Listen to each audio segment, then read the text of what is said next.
할렐루야. 하나님의 말씀은 사무엘하 13장 두 번째 시간이고요. 세 번째 시간이죠. 두 번째 시간입니다. 두 번째 시간입니다. 죄송합니다. 20절에서 29절 말씀 보도록 하겠습니다. 제가 한 절, 여러분 한 절, 마지막 절은 같이 읽도록 하겠습니다. 그의 오라버니 압살롬이 그에게 이르되 내 오라버니 암놈이 너와 함께 있었느냐? 그러나 그는 내 오라버니이니 누이야. 지금은 잠잠히 있고 이것으로 말미암아 근심하지 말라 하니라. 이에 다말이 그의 오라버니 압살롬의 집에 있어 처량하게 지내니라. 다윗 왕이 이 모든 일을 듣고 심히 노하니라. 압살롬은 암놈이 그의 누이 다말을 욕되게 하였으므로 그를 미워하여 암논에 대하여 잘잘못을 압살롬이 말하지 아니하니라. 만 2년 후에 에브라임 겨 바알하솔에서 압살롬이 양털을 깎는 일이 있음에 압살롬이 왕의 모든 아들을 청하고 압살롬이 왕께 나아가 말하되 이제 종에게 양털 깎는 일이 있사오니 청하건대 왕은 신하들을 데리시고 당신의 종과 함께 가사이다 하니 왕이 압살롬에게 이르되 아니라 내 아들아 이제 우리가 다 갈 것 없다. 내게 누를 끼칠까 하노라 하니라. 압살롬이 그에게 간청하였으나 그가 가지 아니하고 그에게 복을 비는지라. 압살롬이 이르되 그렇게 하지 아니하시려거든 청하건대 내 형 암놈이 우리와 함께 가게 하옵소서. 왕이 그에게 이르되 그가 너와 함께 갈 것이 무엇이냐 하되 압살롬이 간청하매 왕이 암논과 왕의 그 모든 아들을 그와 함께 그에게 보내니라. 압살롬이 이미 그의 종들에게 명령하여 이르기를 너희는 이제 암놈의 마음이 술로 즐거워할 때를 자세히 보다가 내가 너희에게 암놈을 치라 하거든 그를 죽이라. 두려워하지 말라. 내가 너희에게 명령한 것이 아니냐. 너희는 담대히 용기를 내라 한지라. 압살롬의 종들이 압살롬의 명령대로 암놈에게 행하매 왕의 모든 아들들이 일어나 각기 노새를 타고 도망하니라. 아멘. 오늘 말씀의 제목을 읽어보겠습니다. 시작. 압살롬의 복수열전. 옆 사람하고 인사할까요? 귀하십니다. 많이 피곤하시고 또 고단하실 텐데도 이 밤에 또 주의 전에 나오신 여러분들을 축복합니다. 인간에게는 본능이라는 것이 있습니다. 그런데 이 본능은 자라가면서 형성되는 것이 아니라 세상에 날 때부터 우리 내면에 존재하고 있는 거예요. 사실 이 본능이 어떻게 해서 우리의 내면 안에 자리하게 되었는지, 그리고 세상에 갓 태어난 아이의 어디에 도사리고 있다가 그 본질을 드러내는지 과학적으로 사실 설명할 수도 없고 그 내막을 파헤칠 수도 없습니다. 자녀를 키우다 보면 도대체 얘가 어디서 이런 말과 행동을 배웠을까라는 의문을 가질 때가 다 있으시잖아요. 그런데 여러분, 그것은 배운 것이 아니라 그 아이 안에 있는 것이 드러나고 나타나는 것 뿐이에요. 우리는 어릴 적부터 자녀에게 교훈하기를 착하게 살아라, 남에게 나눠주며 살아라, 거짓말하면 안 된다, 욕하면 안 된다, 남의 물건을 탐내지 말고 부모님을 공경해라, 하나님을 사랑하고 또 예수 그리스도를 사랑해라, 그런 교육을 하잖아요.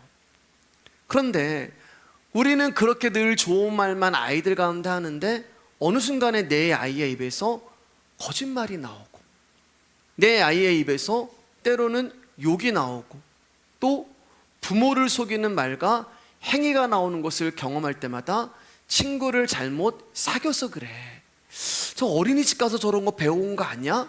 학교에서 쓸데없는 거 가르쳐주는 거 아니야? 라고 내 아이는 절대로 그런 아이가 아니고 순수하고 순결하고 때묻지 않은 아이라고 착각을 하는데 결코 그런 것이 아니라는 거예요. 제가 원고에 없는데 갑자기 생각이 났는데요. 이제 제가 주일학교 때 이제 부모님이 이제 헌금을 하라고 이제 1,000원을 주셨거든요. 500원짜리 이제. 그러면 1,000원을 하면 이제 그때는 이제 500원이라는 이제 지폐였을 때 아시죠? 500원이 아니었나? 500원이었던 것 같아요. 이제 어머니께 주셨어요. 근데 그게 이제 아까운 거예요. 그게 아까워서 예, 그거를 이제 가다가 문방구에서 이제 바꿔서 500원만 이제 지폐를 했는데 제가 이제 그날 엄청 이제 두드려 맞았습니다. 네. 왜냐면 그때는 이제 선생님들이 헌금을 이제 적었거든요. 네.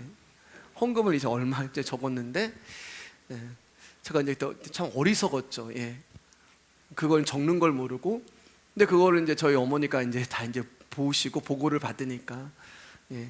근데 저희 어머님이 너 헌금 이렇게 띵겨 먹어라, 뭐 반땅 쳐라 그런 거 안 가르쳐 주셨거든요. 온전하게 하나님 앞에 헌금해라. 근데 저는 그렇게 배웠는데 제 안에 있는 본능이 500원은 내가 가져오고 500원만 해야지 이렇게 된다는 거예요. 친구를 잘못 사귀어서 그런 것도 아니고 어린이집이나 학교에서 배운 것이 아니라 우리가 원래 그런 존재라는 거예요. 인간의 본능은 아무리 어린아이라 할지라도 부모의 교육을 거스르며 인간의 악한 본능의 모습이 나온다는 거예요. 여러분, 2-3살 되는 아이가 무슨 세상의 선과 악을 알겠어요. 그런데 2살밖에 안 되고 3살밖에 안 되는 아이가 누가 가르쳐 준 적도 없는데 자신의 소유를 확실하게 챙기고 지키려 하고 또 자신을 감추는 모습이 자연스럽게 나타나잖아요. 누군가가 자신의 손에 쥐어져 있는 것을 빼앗으면 울음을 터뜨리기도 하고 또 자기가 그래놓고서 안 그런 척하고 있잖아요. 거짓말을 합니다. 여러분, 2-3살 되는 아이가 무슨 삶에 영향을 끼치는 친구가 있겠어요? 그럼 부모님이 그렇게 가르쳐 주셨을까요? 그것도 아니잖아요.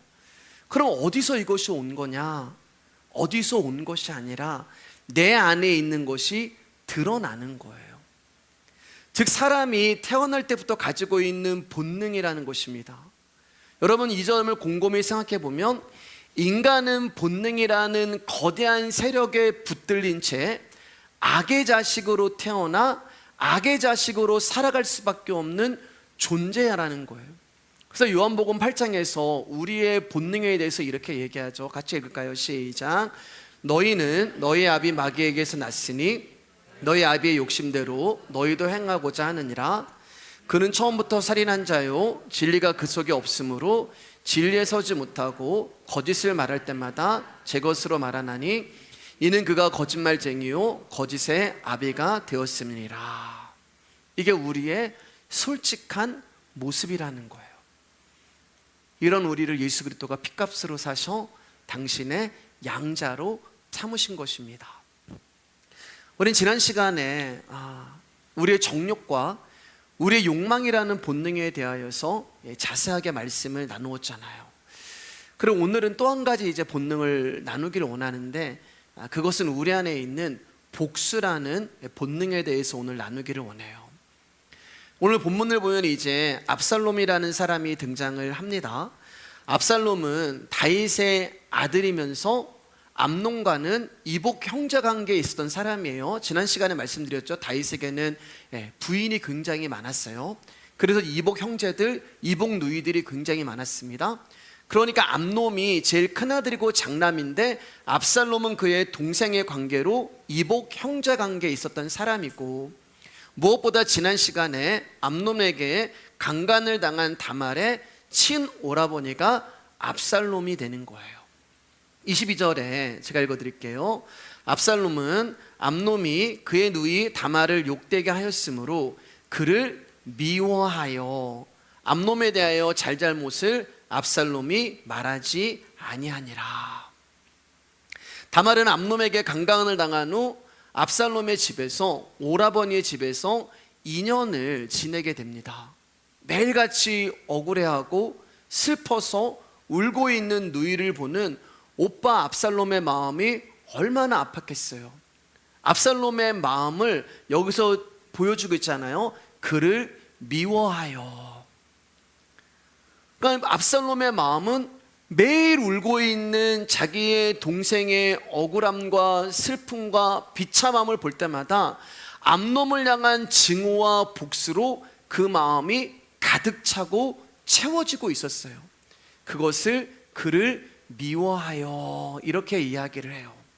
그런데 그를 미워하는데 뭐라고 말씀하고 있어요? 암논에 대하여 잘잘못을 압살롬이 말하지 않으니라 이렇게 기록하고 있잖아요. 그러니까 지금 미워하고 있는데 티를 내고 있지 않는 거예요. 죽이고 싶을 정도로 암놈을 증오하고 복수하고 싶어 하는데 그것을 티를 내지 않는 것입니다. 겉으론 암놈을 향하여 분노도 원망도 하지 않은 채 조용히 속으로 때가 오기를 기다리며 압살롬은 철저하게 복수의 칼날을 갈고 있었던 거예요. 우리는 압살롬의 이러한 모습이 얼마든지 이해가 되고 수긍이 돼요. 여러분 다 이해가 되잖아요. 그렇죠? 예, 이해가 되시면 끄덕끄덕, 예, 그렇죠. 수긍이 돼요. 그리고 심지어 인간적으로 동정까지 일어납니다. 여러분, 내 딸이 만약에 다말과 같은 일을 당하고 나에게 있는 여동생이 다말과 같은 일이 일어났다면 우리는 다 압살롬과 같은 마음을 가졌을 거예요. 그런데 우리가 압살롬과 같은 동일한 마음을 품을 수 있는 이유가 무엇 때문이냐? 압살롬이나 우리나 다 똑같은 본능을 가지고 있기 때문에 그래요. 다시 말해, 내가 압살롬과 같은 본능을 가진 사람이기에 압살롬이 이해가 되고 압살롬이 수긍이 되고 심지어는 얼마나 압살롬의 마음이 아플까라고 하여 그를 동정까지 하게 된다는 거예요. 자, 23절 24절 말씀 여러분들 읽어주세요. 시작. 만 2년 후에 에브라임교 바알하솔에서 압살롬이 양털을 깎는 일이 있음에 압살롬이 왕의 모든 아들을 청하고 압살롬이 왕께 나아가 말하되 이제 종에게 양털 깎는 일이 있사오니 청하건대 왕은 신하들을 내리시고. 다말의 사건이 일어난 지 이제 2년이라는 시간이 지났습니다. 그리고 이제 사람들의 기억 속에 다말의 사건은 잊혀져 갔어요.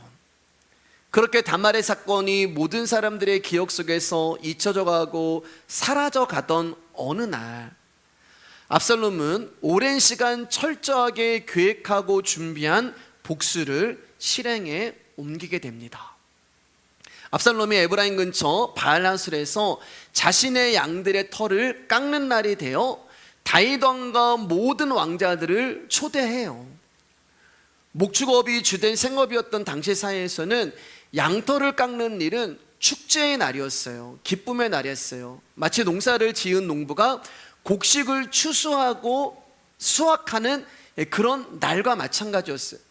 그래서 이날은 먹고 즐기는 것을 일주일 정도를 이제 즐기게 됩니다. 압살롬은 이날 다윗 왕과 모든 아들들이 신하들과 함께 와서 이 자리에 와서 이 자리를 빛내주시기를 축복해달라고 초청을 합니다. 자, 그러자 이 초청을 받은 다윗이 이렇게 답을 해요. 제가 읽을게요. 왕이 압살롬에게 이르되 아니라 내 아들아, 이제 우리가 다 갈 것 없다. 내게 누를 끼칠까 하노라 하니라. 압살롬이 그에게 간청하였으나 그가 가지 아니하고 그에게 복을 비는지라. 압살롬의 초청을 받은 다윗은 자신의 신하들과 함께 자기가 그곳에 가면 다른 사람들에게도 너에게도 짐이 될 것 같다는 이유로 압살롬의 초청을 정중히 거부합니다. 그런데 여러분, 정말 다윗이 압살롬의 초대를 거부한 이유가 압살롬에게 누가 될까봐 걱정해서 거절한 것일까요? 사실 성경에는 그 이유가 나와 있지 않지만 제가 이제 말씀을 쭉 정리를 하고 우리가 지금까지 말씀을 나눈 것을 또 지난주에 있었던 일을 이렇게 생각하면서 추론하기로는 아마 다윗이 압살롬을 보는 것이 불편해서 거부한 것이 아닐까라는 생각을 해봐요. 왜냐하면 다윗은 암놈이 다말을 강간했다는 소식을 들었을 때 암놈을 향하여서 노를 바랄 뿐 암놈에게 어떠한 벌도 어떠한 징계도 어떠한 심판도 내리지 않았기 때문에 그렇습니다. 20절 22절 말씀 제가 읽어드릴게요. 그의 오라버니 압살롬이 그에게 이르되 내 오라버니 암놈이 너와 함께 있었느냐? 그러나 그는 내 오라버니이니 누이야 지금은 잠잠히 있고 이것으로 말미암아 근심하지 말아라. 이에 다말이 그의 오라버니 압살롬의 집에 있어 처량하게 지내니라. 다윗 왕이 이 모든 일을 듣고 심히 노하니라. 압살롬이 암놈이 그의 누이 다말을 욕되게 하였으므로 그를 미워하여 암놈에 대하여 잘잘못을 압살롬이 말하지 아니하니라. 다말이 강간을 당하고 성폭행을 당하고 오빠의 집에 왔잖아요. 지난 시간에 옷이 다 찢겨지고 머리에 재를 쓰고 정말 초라하고 비참한 모습으로 오빠의 집에 왔어요. 압살롬은 다말이 사건이 일어난 후 다윗 왕이 암놈에게 벌이나 징계를 내릴 줄 알았어요. 그래서 20절 말씀을 보면은 다말에게 이렇게 말하는 거예요. 다말아, 근심하지 말아라. 걱정하지 말아라. 이 사건을 아버지도 알고 있기 때문에 아버지가 분명 어떠한 벌을, 어떠한 징계를 암놈에게 내릴 거야. 분명 어떤 조치를 취할 거야. 그러니까 우리 잠잠히 기다려보자. 이 말로 다말을 안심하고 위로했어요. 그리고 다윗이 그렇게 할 거라고 압살롬은 믿고 있었어요. 그러나 시간이 지나도 다윗은 암놈에게 어떠한 벌도 내리지 않는 것입니다. 그저 한번 버럭하고 화를 낸 것이 전부였어요. 자, 그럼 왜 다윗은 다말을 성폭행한 암놈에게 어떠한 징계도 내리지 않고 어떠한 심판도 내리지 않고 화만 낸 것일까? 그것은 암놈의 모습이 밧세바를 가늠한 자신의 모습이었기 때문에 그래요. 재밌는 것은 여러분, 압살롬이 암놈을 살해했을 때도 다윗은 다말의 때와 마찬가지로 압살롬에게 어떠한 벌도 심판도 징계도 내리지 않습니다. 왜일까요, 여러분? 역시 압살롬이 암놈을 살해한 모습이 자신이 우리아를 살해한 모습과 동일했기 때문에 그래요. 그러니까 자신을 보는 거예요. 자식들의 모습에서 자신을 보는 거예요. 그렇기 때문에 아들들의 간음과 살인을 보면서 가장 괴로운 사람은 다윗인 거예요. 왜냐하면 그들의 모습을 통하여서 자신이 지은 죄가 그대로 보이고 있기 때문에 그렇습니다. 지난 시간에도 말씀을 드렸지만 여러분, 하나님의 관심은 다윗에게만 있는 거예요. 아니, 하나님이 다윗의 죄를 용서해 주셨으면 이제 끝 해야 되는데 왜 자꾸 다윗으로 하여금 자신의 지은 죄를 떠오르게 하고 기억나게 하고 보게 하시는 걸까? 갓 태어난 아들의 죽음을 통하여 죄에 대한 하나님의 마음을 다윗에게 알려주셨고, 자식들의 간과 살인을 통하여 다윗이 저지른 죄를 하나님이 얼마나 싫어하시는지를 하나님은 다윗에게 보여주시고 깨닫게 해주시는 거예요. 여러분, 여기서 끝나는 게 아니라요, 우리가 이제 좀 지나면 또 나타나요. 큰 사건이요. 그래서 다윗이라는 존재에게 하나님의 은혜가 아니면, 또 하나님이 너를 붙들어 주시지 않으면 너는 살아갈 수 없는 자야라는 것을 다윗의 인생 내내 상황을 통하여, 환경을 통하여, 사람을 통하여서 알려주시고 계시는 거예요. 그러니까 여러분, 내 주변에 일어나는 모든 사람들, 내 주변에 있는 사람들이요, 내가 겪는 상황과 환경은 전부 다 하나님이 나를 향하여서 당신의 뜻을 말씀하시는 교부제가 되는 거예요. 도구들이 되는 거예요. 암놈에게 그 어떤 징계도 내리지 않는 다윗을 보면서 압살롬은 다윗이 암놈을 심판할 의사가 없다는 것을 깨닫게 됩니다. 그러자 그는 이제 스스로 복수의 칼날을 갈기 시작해요. 다말의 사건에 대하여서 다윗에게 항의도 하지 않습니다. 또 암놈에게 잘잘못을 따지지도 않아요. 아무렇지도 않은 척, 무심한 척, 마치 다말이 잘못해서 그런 일이 일어난 것처럼, 다말과 상관없는 사람처럼 압살롬은 2년 동안 자신의 속마음을 숨기며 살아가고 있어요.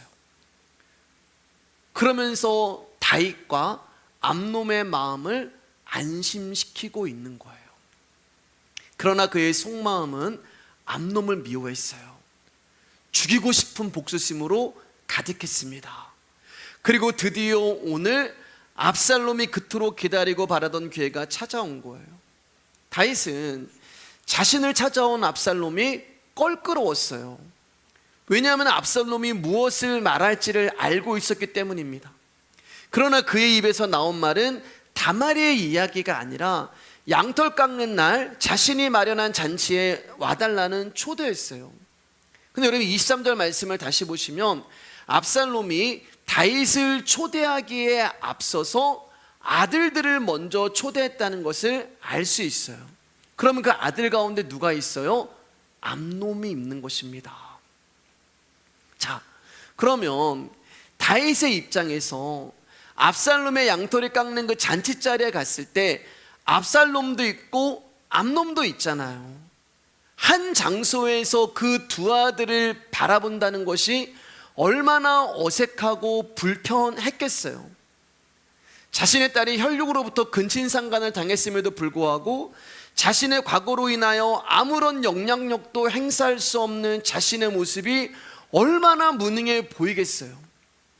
그래서 내가 가면 너에게 누가 될 거야 라는 변명으로 압살롬의 초청을 거부하고 있는 거예요. 그런데 압살롬은 마치 다윗이 자신의 초청을 거부한다는 것을 알고 있었듯이 다음 계획을 실행에 옮깁니다. 자신의 계획 안에 아버지는 분명 안 온다고 할 거야. 그러면서 다음 계획을 실행하는데, 그럼 아버지가 못 오시면 제가 암놈 형님을 초청했는데 그 형님이 안 올 수도 있으니까, 아버지가 못 오시니까 아버지를 대신해서 장남이 그 자리에 오면 아버지가 온 것과 마찬가지가 아니겠습니까? 그러니까 당신이 못 오시면 당신의 명을 해서 장남인 암놈이 그 자리에 꼭 반드시 참석하게 해주세요라고 다윗에게 부탁을 합니다. 여러분, 사실 다윗은 이 부탁이 찝찝하고 거슬렸어요. 왜냐하면 압살롬이 무슨 꿍꿍이가 있다는 것을 알고 있었기 때문에 그렇습니다. 추우면 좀 줄여주셔도 돼요. 네. 그런데 자신이 압살롬의 초대를 거절한 상태이기에 두 번째 부탁을 거부할 수가 없었어요. 26절 27절입니다. 여러분들 읽어주세요. 시작. 압살롬이 이르되 그렇게 하지 아니하시려거든 청하건대 내 형 암놈이 우리와 함께 가게 하옵소서. 왕이 그에게 이르되 그가 너와 함께 갈 것이 무엇이냐 하되 압살롬이 간청하매 왕의 암논과 왕의 모든 아들을 그와 함께 그에게 보내니라. 자, 여기 보세요. 26절에 다윗이 뭐라고 얘기하면은 굳이 암놈이 갈 이유가 있니? 이렇게 물어보는 거예요. 그가 너와 함께 갈 것이 무엇이냐? 그래서 암놈이 걱정이 되는 거예요. 무슨 일이 일어날 것 같은 거예요. 그래서 굳이 그가 너가 갈 이유가 있니? 라고 암놈의 안위를 걱정하며 압살롬의 청을 거절합니다. 그러니까 다윗이 지금 압살롬이 무슨 계획을 꾸미고 있다는 것을 알고 있었어요. 그러나 계속된 압살롬의 간청을 물리치지 못하고 결국 다윗은 암논과 모든 아들을 보내게 됩니다. 재밌는 것은 여러분, 지난 시간에는 다윗이 다말을 암논에게 보내가지고 성폭행을 당하게 해요.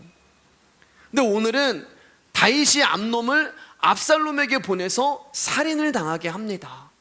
아버지가 문제예요, 여러분. 예, 집안에서 아버지가 문제예요. 이번에도 다윗의 자식들을 갈등의 자리로 내몰고 있는 것은 아버지예요.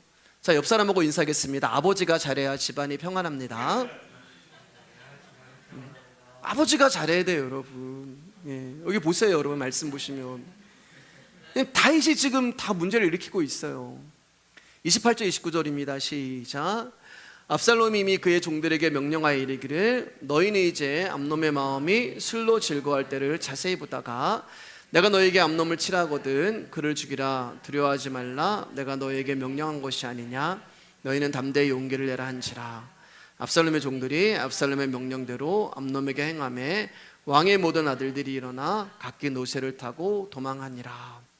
양털 깎는 잔치자리에 암놈을 초대하는 데 성공한 압살롬은 종들에게 암놈이 술에 취해 마취된 상태에서 기분이 좋아질 때를 지켜보다가 자신이 지시하면 그를 죽이라고 해요. 그리고 압살롬의 종들은 압살롬의 명언대로 암놈이 술에 취해 있을 때 그를 죽이게 됩니다. 난리가 났겠죠. 그리고 이를 목격한 다윗의 다른 아들들은 일어나서 자기의 노새를 타고 도망을 쳐버려요.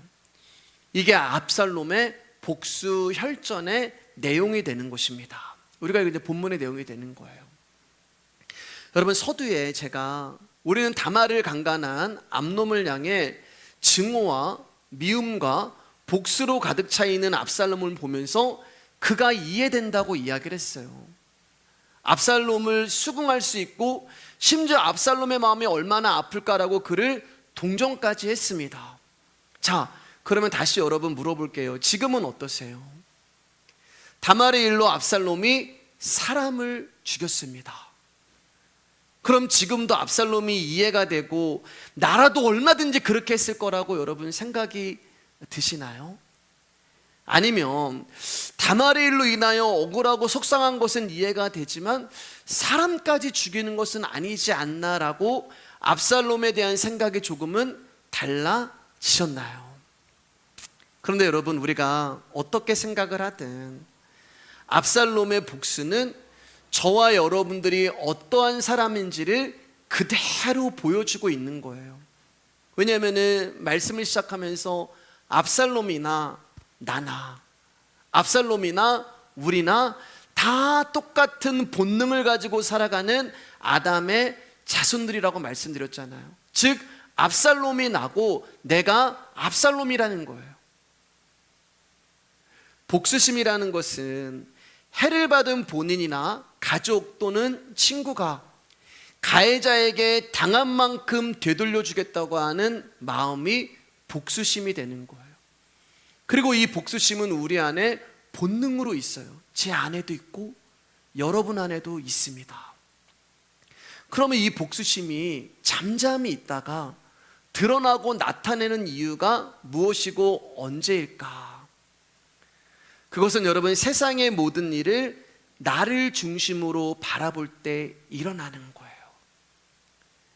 다시 말해서 나는 손해를 당하면 안 되고, 나는 자존심이 상하면 안 되고, 나는 남에게 지면 안 된다는 내 안의 자아의식이 우리 안에 복수심을 불러 일으키는 것입니다.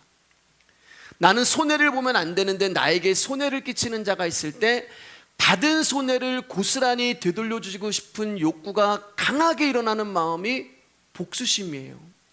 나는 자존심이 상하면 안 되는데 누군가가 자존심을 상하게 했을 때 나 역시 그 사람의 자존심을 무너뜨려야 속이 시원할 것 같은 욕구가 복수심이에요.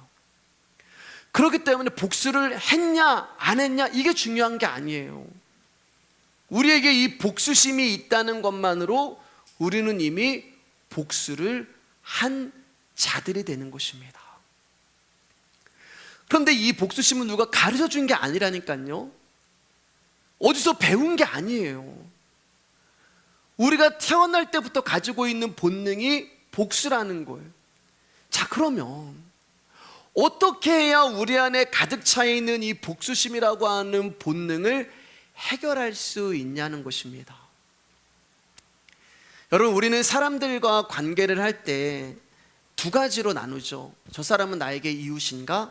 저 사람은 나에게 원수인가로 선을 그어요. 그러면 이웃과 원수를 나누는 기준이 무엇일까? 간단해요, 여러분. 나를 인정해주고 나를 좋다고 말해주는 사람, 다시 말해서 나에게 이익이 되고 이득이 되는 사람은 이웃이에요. 그럼 원수는요? 간단해요. 나를 싫어하는 사람, 나에게 별로 도움이 되지 않는 사람, 나에게 이득도 안 되는 사람, 나의 생각이나 나의 주장을 별로 달가워하지도 않고 환영하지도 않는 사람, 이런 사람은 원수가 되는 거예요. 재밌는 것은 이게 계속 바뀐다는 거예요. 이웃과 원수가요. 어제까지는 나에게 좋은 이웃이었는데 오늘 나에게 원수가 되기도 하고, 또 어떤 때는 나에게 선한 사람이었는데 어떤 날은 나에게 악한 사람이 되기도 해요. 여러분, 멀리 갈 거 없어요. 여러분의 남편, 여러분의 아내, 여러분의 자녀를 볼 때 어떤 날은 너무 사랑스럽잖아요. 어떤 날은 너무 긍휼이 일어나잖아요. 어떤 날은 참 치근하기도 하잖아요. 근데 어떤 날은 귀신은 뭐 하는지 몰라 저놈 안 잡아가고, 이런 말이 막 나온단 말이에요. 여러분, 얼마나 그 사람이 미우면 예수 그리스도를 믿는 집사님의 입에서 귀신은 뭐 하는지 몰라 이런 말이, 엄청난 말이 나오겠어요. 이처럼 밤에는 이웃이 되었다가 아침에는 원수로 바뀌는 것이 우리의 인생이고 우리의 존재가 되는 거예요. 아내와 딸은요, 밤에 원수가 되고 아침에 이웃이 되는 경향이 많은데, 남편과 아들은 밤에도 원수고 아침에도, 내가 아직 살아있어서 그렇습니다. 즉 내가 중심이 되기 때문에 바뀌는 거예요. 다시 말해서 자기 쪽에서 이웃을 정하기 때문에 결국 나에게 득이 되고 내 마음에 맞는 사람을 이웃으로 여기게 되고, 내 마음에 들지 않고 나의 생각과 나의 주장에 반박을 하면은 원수가 되는 거예요. 이게 우리가 생각하는 이웃과 원수의 개념이에요. 그러면 여러분, 예수님의 이웃은 누구이고 예수님의 원수는 누구일까요? 예수님의 원수는 누구일까요? 간단합니다, 여러분. 예수님의 원수는 간단해요. 예수님을 십자가에 달려 죽게 만든 그 놈이 예수님의 원수예요. 그러면 그 놈이 누구예요, 여러분? 사단마귀 아니에요. 그 놈이 누구예요? 우리가 예수님의 원수예요. 이웃이 아니에요. 나 때문에 예수님이 죽으셨잖아요. 마태복음 5장 44절 말씀입니다. 시작. 나는 너희에게 이르노니 너희 원수를 사랑하며 너희를 박해하는 자를 위하여 기도하라. 자, 그러면 여기는 너희 원수를 사랑하며 너희를 박해하는 자를 위하여 기도하라. 이 말씀은 적어도 저와 여러분은 할 수 없다는 말이죠. 왜? 우리는 예수님의 원수잖아요. 여러분, 우리는 원수를 사랑할 수 있는 자가 아닙니다.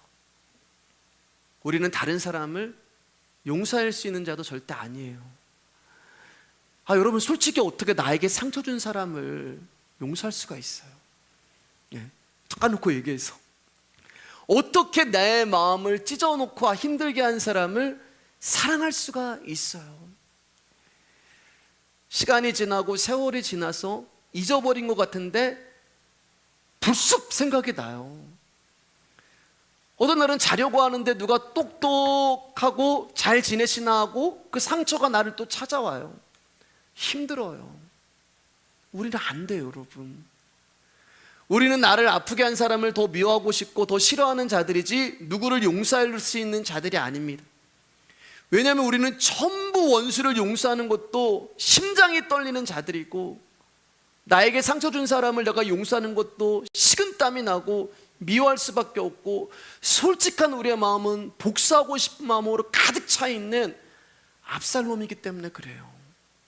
우리가 압살롬이에요. 전에는 제가 목사이기 때문에 남들보다 더 사랑이 많고 용서가 많다고 생각을 했어요. 그래서 사람들이 상처받고 다른 사람을 용서하지 못하고 미워하는 것을 보면, 예수 믿는 분이 왜 저래? 아니, 저렇게 신앙생활 오래 하고 좀 말씀을 아시는 분이 왜 저걸 못할까라고 속으로 비판하고 판단을 많이 했단 말입니다. 그럼 제가 왜 비판하고 판단해요? 제가 중심이기 때문에 그래요. 자신이 있었거든요, 저는요. 그런데 여러분, 이 자신이 있다는 말은 말씀을 지킬 수 있다는 자신이 있었다는 얘기예요. 근데 이 자신감은 어디서 오는지 아세요? 이 자신감 어디서 오는지 아세요? 말씀이 나에게 아직 안 왔기 때문에 자신감이 있는 거예요. 말씀이 나에게 임하지 않았을 땐 자신감이 있다니까요, 여러분. 하면 된다, 할 수 있다, 해보자. 얼마든지 하나님의 말씀 내가 지킬 수 있고 용서할 수 있고 사랑할 수 있고 자신감이 있었어요. 근데 하나님의 말씀이 나에게 임하시면, 내 상황에 임하고 내 환경에 임하고 내 사람 가운데 내 주변 가운데 그 말씀이 임하시면 자신감이 어디 있어요? 하나님 말씀이 나에게 딱 하나 임하면 딱 하나밖에 없어요. 아무것도 아니구나. 진짜 나는 믿음이 없는 자였구나. 진짜 내 안에 말씀이 없는 자고, 진짜 나는 사랑이 없는 자구나. 나는 절대로 말씀을 지킬 수 없는 자구나. 그래서 지난 우리가 주일날 믿음이 뭐라고 그랬어요? 그 아버지가 뭐라고 얘기해요? 예수님, 나는 믿음이 없나이다. 나의 믿음 없는 것을 도와주소서. 내가 믿음 없는 것을 아는 것이 믿음이라고 말씀을 드렸잖아요. 여러분, 내 안에 용서가 되지 않으면 억지로 하려고 하지 마시길 바랍니다. 내 안에서 긍휼이 여겨지지 않으면 억지로 긍휼이 여기지 마세요. 사랑이 안 되면 하지 마세요. 우리는 나만 인정받고 사랑받고 싶은 존재지 우리는 누굴 사랑할 수 있는 자들이 아니라는 거예요. 그렇기 때문에 그래도 나는 말씀에 순종해야 하면서 억지로 연기하거나 노력하거나 애쓰지 마세요. 안 되는 걸 어떻게 해요? 그럴 땐 그냥 멈추세요. 우리는 원수를 사랑할 수 있는 자들이 아니에요. 그렇기 때문에 용서도 못하고 긍휼도 안 되는 자입니다. 이 말은 용서와 긍휼과 사랑은 내 것이 아니라는 얘기예요. 그것은 주님의 것이에요. 그 말은 주님이 용서와 사랑과 긍휼을 내 안에 주셔야지만 내 안에서 그 일이 일어나고 완성이 된다는 말입니다. 우리는 그분께 받은 것만 내어놓을 수 있는 존재이고, 그리고 주님으로부터 받은 것 또한 반드시 내어놓게 창조된 자들이에요. 그런데 세월이라는 게 있어요. 인생이라는 게 있어요. 시간이라는 게 있어요. 어느 날 시간이 지나고 어느 날 세월이 지난 후에 나에게 상처로 인하여 나는 정말 용서가 안 되는 자였고, 나에게 준 아픔으로 인하여서 사랑을 못 주는 자였는데, 세월이 지난 후에 어느 날 그 사람이 긍휼히 여겨지는 거예요. 전에는 정말 보기도 싫고, 전에는 정말 생각하기도 싫었는데 그 사람에 대한 긍휼한 마음이 생기고 그 사람이 불쌍하게 여겨지는 거예요. 조금 전에 말씀드렸잖아요, 여러분. 우리는 주님으로부터 받은 것만 내어놓을 수 있는 자들이라고요. 그런데 용서와 사랑과 긍휼은 우리 게 아니라고 말씀드렸어요. 그런데 세월이 지난 후에 내 안에서 그 사람을 향한 사랑이 나오고, 그 사람을 향한 용서가 나오고, 그 사람을 향한 긍휼이 나온다는 말은 뭐겠어요, 여러분? 누군가가 나를 사랑해 주셨고 받은 거잖아요.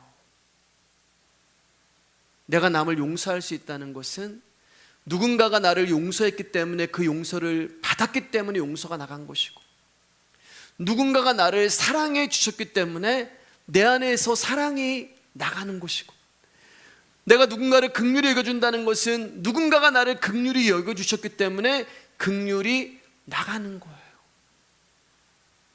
복수심은 내 안에 있는 본능이라고 말씀을 드렸잖아요.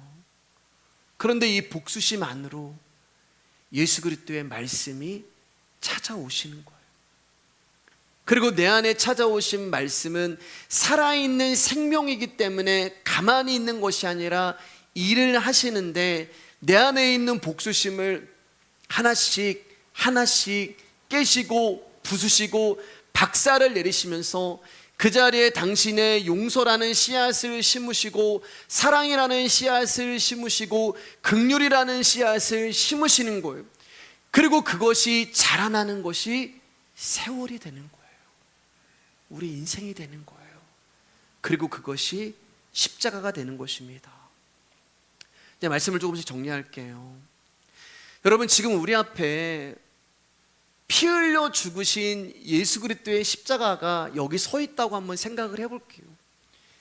예수님이 십자가에서 피를 뚝뚝뚝 흘리시고 계세요. 그리고 그 십자가 앞으로 내가 억울하고 분하고 원망이 되고 원통을 가진 압살롬의 마음을 가지고 예수 그리스도의 십자가 앞에 나왔다고 생각을 해볼게요. 너무 분해요.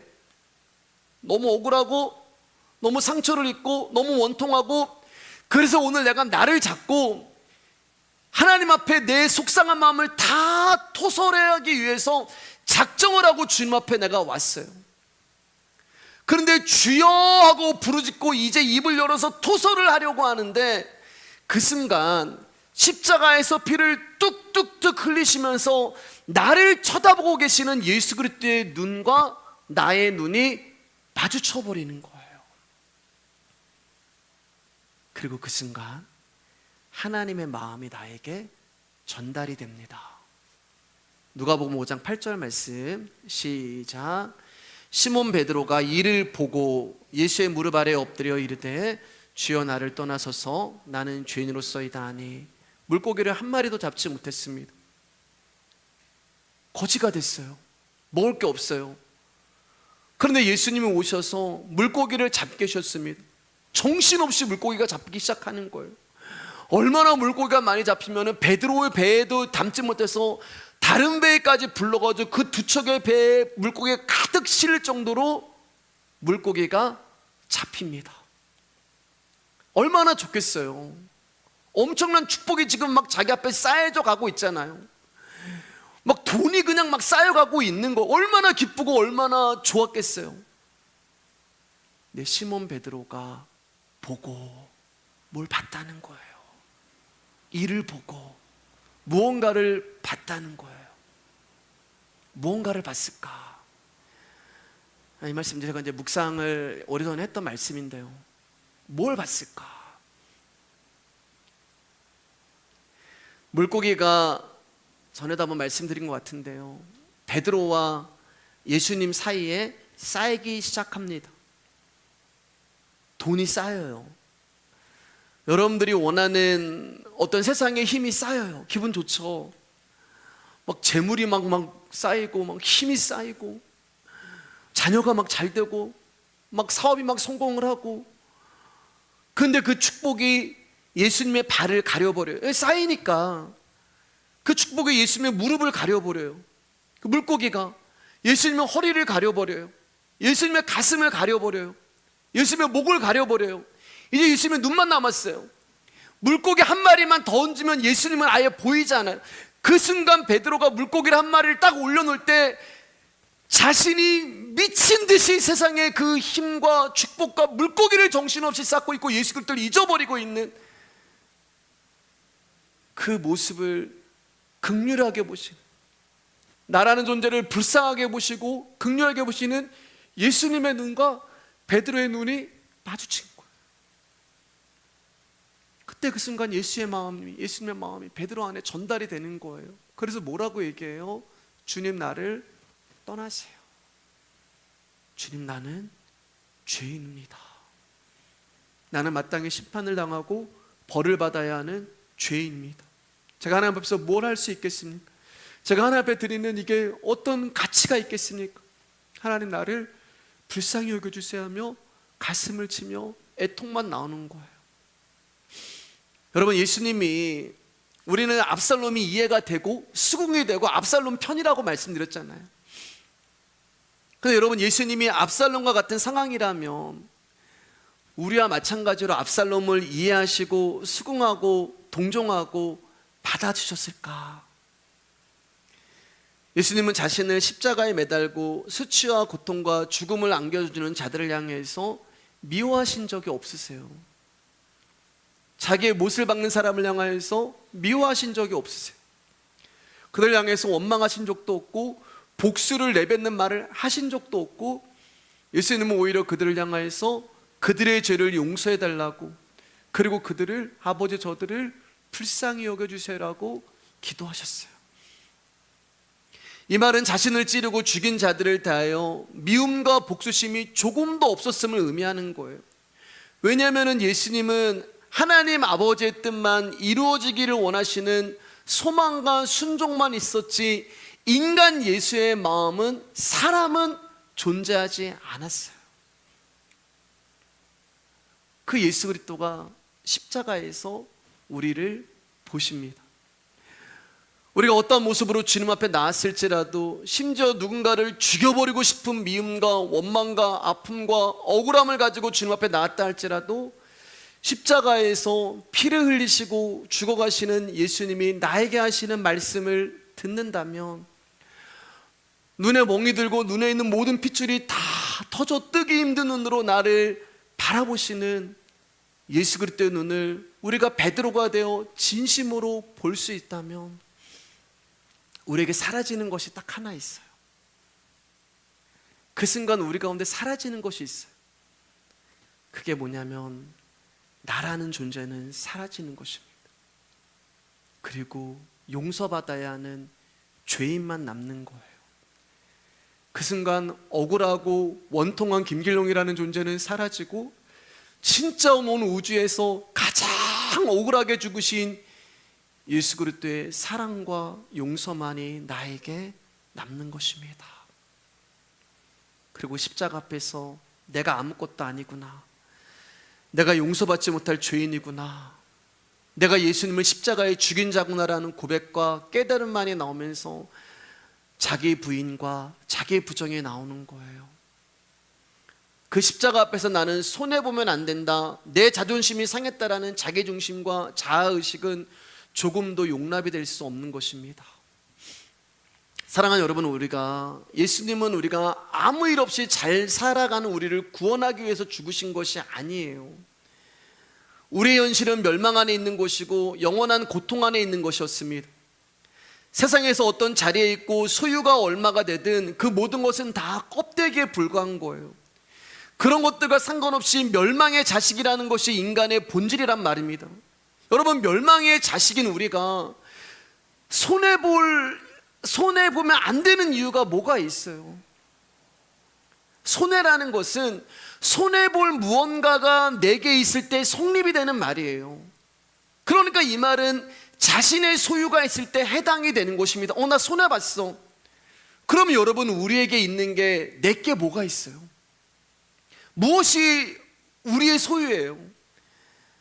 비록 이 세상에서는 규칙과 법이 우리의 소유에 대해서 인정을 한다 할지라도 나의 소유라는 것은 하나님 앞에 존재하지 않는 거예요. 만약 여러분의 수중에 있는 것이 여러분의 소유라면 여러분은 그 소유를 여러분 뜻대로 할 수 있어야 되는데, 여러분은 우리 손에 있는 소유가 내 마음대로 되냐고요. 오늘 막 많아지는 것도 오늘 없어져 버리잖아요. 내 소유라면 내가 어떻게 해야 되는데 이게 막 떠나기도 하고 내 수중에 들어오기도 하고, 결국 손해봤다는 의식은 우리의 왕으로서 우리를 다스리시는 하나님을 바라보지 않는 자의 생각일 뿐이에요. 우리의 소유는 없습니다. 이처럼 나의 소유가 없음을 알았다면 손해봤다는 생각 자체가 잘못임을 알게 될 것이고, 그 깨달음으로 인하여서 우리 안에 있는 복수심이 다스려지는 거예요. 자, 이제 말씀을 마치려고 하는데요, 우리 안에 의문점이 하나 있고 답답함이 하나 있어요. 이렇게 설교가 끝나버리면, 목사님, 압살롬은 너무 억울한 거 아니에요? 어쨌든 암놈이 다말을 성폭행을 했고, 압살롬은 자기 동생이 괴로워하고 슬퍼하고 억울해하는 것을 옆에서 보면서 압살롬이 얼마나 괴롭고 힘들었으면 이런 계략을 짰겠어요. 무작정 압살롬이 나쁘다고 이야기하고 복수하는 것이 안 좋다라고 이야기를 하면 그거는 좀 아닌 것 같아요. 우리 안에 그런 생각이 있을 거예요. 그런데 여러분, 성경이 말하는 압살롬의 죄는 암놈을 죽인 게 아니에요. 성경은 그것을 살인죄를 죄라고 이야기하지 않아요. 그럼 압살롬의 죄는 뭐냐? 압살롬의 죄는 하나님께 맡겨야 할 심판을 자신이 행했다는 것에 있어요. 다시 말해서 하나님을 업신여기고 말씀을 무시한 것이 그의 죄가 됩니다. 그러면 왜 압살롬은 하나님을 업신여기고 자신이 하나님 자리에 앉아서 그런 죄를 지었을까? 그의 욕망 때문이에요. 이게 무슨 말이냐? 사무엘하 이제 15장에 가면 압살롬이 어떤 일을 하냐면은 아버지 다윗에 대하여 반역을 해요. 반역. 여러분, 반역이라는 것은 내 기분 나쁜데 반역이나 해야겠다, 이렇게 해서 반역이 일어나지 않아요. 우리가 어떤 모반을 꾸미고 반란을 일으킬 때는 적어도 자기와 함께하는 무리들, 내 생각에 동조하는 사람들, 자금, 군사력, 이런 것들을 모으기 위해서는 여러분 수년의 시간이 필요한 거예요. 순간적으로 내가 기분이 나빠가지고 어떻게 반역을 해요? 압살롬은 여러분 왕이 되고 싶었어요. 그럼 자기가 왕이 되기 위해서는 반드시 없어져야 되는 사람이 있었는데 그 사람이 누구예요? 암놈이란 말이에요. 압살롬은 이미 다윗의 왕권을 차지하고 싶은 욕망과 욕심이 그에게 있었단 말입니다. 즉 다윗의 첫째 아들이 암놈을 살해한 이유는 압살롬이 다말에 대한 복수심이 아니라 다말이라고 하는 그 복수심을 이용함으로써 자신의 욕망을 이루려고 하는 것밖에 안 되는 거예요. 다말에 대한 복수심이 아니었어요, 여러분. 다말에 대한 복수심이 아니라 암놈을 제거함으로써 자신이 왕권을 차지하기 위한 유리한 이치를 계획하고 있었어요. 몇 년 동안? 2년 동안. 2년 동안 압살롬이 철저하게 반역을 일으키고 암놈을 죽이고 내가 왕의 자리에 올라야겠다라고 하는 그 계획과 계획을 준비하고 있었어요. 그러니까 그는 다말의 복수를 이용해서 결국은 자기의 욕망을 채우려는 권력에 대한 욕심으로 가득 찬 죄인이었고, 성경은 그것을 죄라고 이야기하는 거예요. 이 부분은 이제 앞으로 자세히 나누겠습니다. 이제 마칠게요. 사랑하는 여러분, 성도라는 하나님을 바라보는 자입니다. 아멘.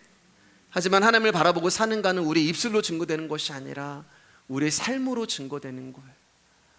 성도는 자신의 삶을 보면서 하나님을 바라본다는 것이 결국 말뿐이었다는 것을 발견하며 내 삶이 말씀으로 수정되어 가야 하는 것이 저와 여러분들의 인생이 되어야 하는 것입니다. 왜 십자가가 고난에서 끝나는 것이 아니라 기쁨과 감사의 행복으로 이어지는가를 생각하시기를 주님의 이름으로 축복합니다. 그리고 나는 과연 십자가에서 무엇을 누리고 있는가를 심도 있게 성찰하시는 저와 여러분이 되시기를 주님의 이름으로 축복합니다.